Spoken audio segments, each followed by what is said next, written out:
It's almost a natural thing sometimes for us as artists to hate on our old work, or maybe even just to hate on the work that we produce on a daily basis. We have so often this tendency to complete a thing, to be so stoked about it, so happy with what it is, and then we look back on it a day, 2 days, 3 days later, and we go, oh my goodness, how could I possibly have been okay with producing that thing? Sometimes this even extends to throwing things online, to posting them on Instagram perhaps, and then pulling them back.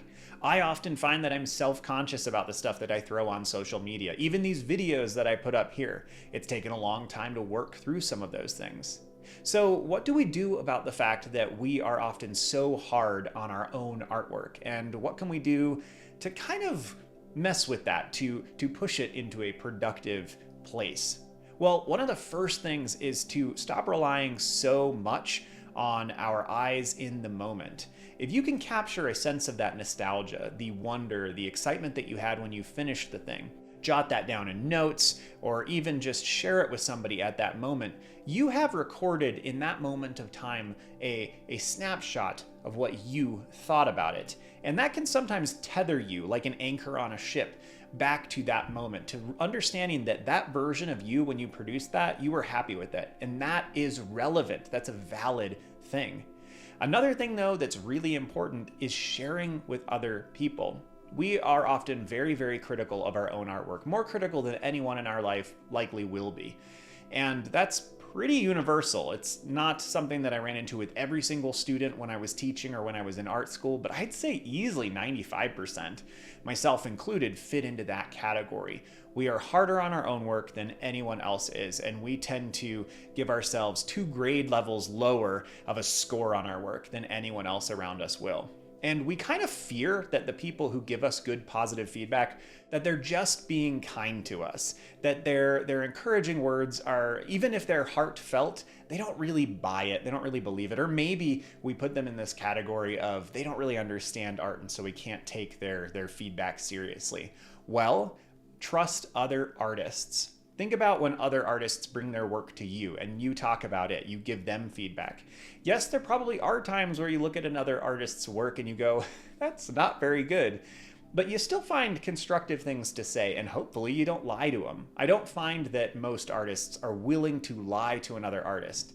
They'll usually find something encouraging to say about a particular aspect, and then maybe if they're brave, if they're courageous, they'll point out some things that that artist can work on and can be better about. So the most important thing here is to trust your peers.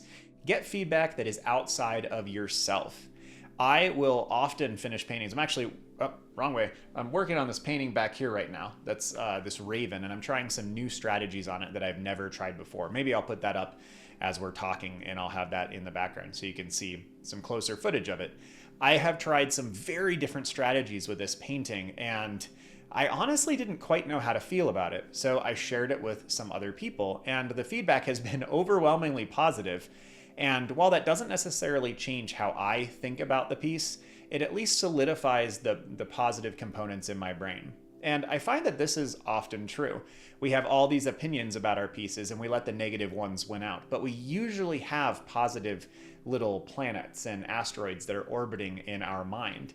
And if other people can give us feedback that aligns with that, it kind of solidifies. So it's a really beneficial thing when you are hating on your artwork to share it with other people.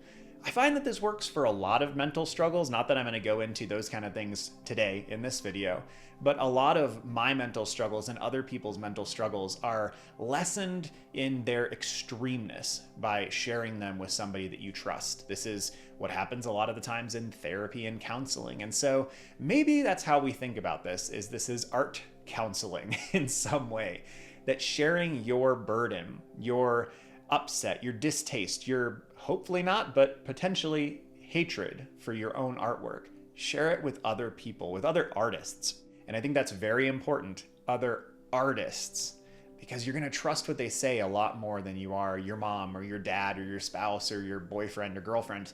You are going to trust what an artist says because you try to be trustworthy as an artist when you give other people feedback as well. So try not to hate on your artwork. And if you are needing some help combating this, try sharing your artwork with other artists. We actually have a Discord server here at the channel specifically for these kinds of things, to be able to share your artwork with other well-meaning people who are just somewhere on this journey alongside you. There will be artists of many different kinds and types in there, and it's really encouraging to see all of them work. And we need this. We need community as artists. So try not to hate on your work. Seek the ability to kind of ground yourself in what you thought about it when you finished it, because those feelings are probably more true to the reality of the piece instead of the you that continues to grow and learn more, which makes it hard to look back on older things. And then share your work with other artists. Well, as always, thank you for your time. Have a good one, y'all.